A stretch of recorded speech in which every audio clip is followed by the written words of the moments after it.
In this thought for the week, I want to think about the importance of attitudes. Enjoy.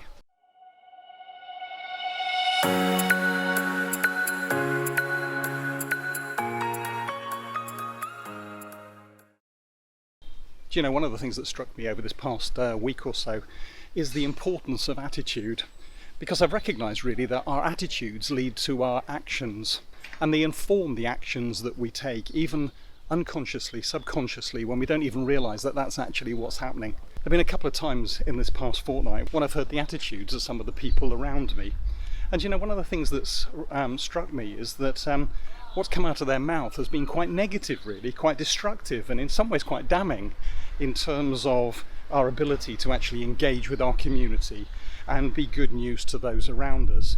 Some of the statements have been judgmental, and I'm incredibly conscious of the fact that in doing this thought for the week, I'm actually doing exactly the same thing. I'm being judgmental myself, but I'm looking to do it because I want to make a point that I think is really quite important, and that's this. If we're going to be credible, if we're going to be relevant in terms of the way that we engage with people, and in terms of the fact that we become good news in our community, it's not just about our actions, it's not just about the projects that we set up, it's about the attitudes that inform those actions.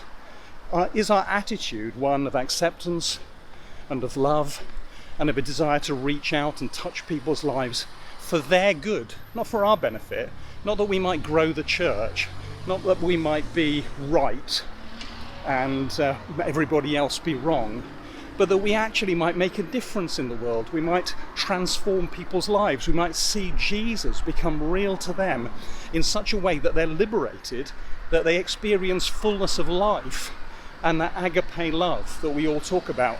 And if we're not showing that, if we're not showing life, liberty and love in the way we think, then our actions, no matter how good they may seem to be, are actually going to be poisoned. They're going to be toxic in terms of the influence that we can potentially have.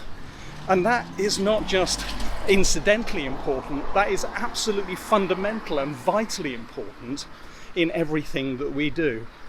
So my question for this week is, what are you doing to analyse your attitudes? What are you doing to bring about a philosophy and ethos in the life of your church that actually leads to an attitude of love and sacrifice and service, and that makes a real difference? Because that's what we should be about. That's what we should be standing for. And it seems to me to be fundamental to our ability to witness and to declare the truth of Christ. You know that wonderful passage in Philippians chapter 2 where it says, let your attitude be the same as that of Christ Jesus. Seems to be no coincidence that he speaks about attitudes there, because our thinking will inform our acting, and that's always going to be important. Hope you enjoyed this video. If you have, then give us that thumbs up and press the like button. Maybe you'd like to share it with others. And if you enjoyed this video, then why not consider following us?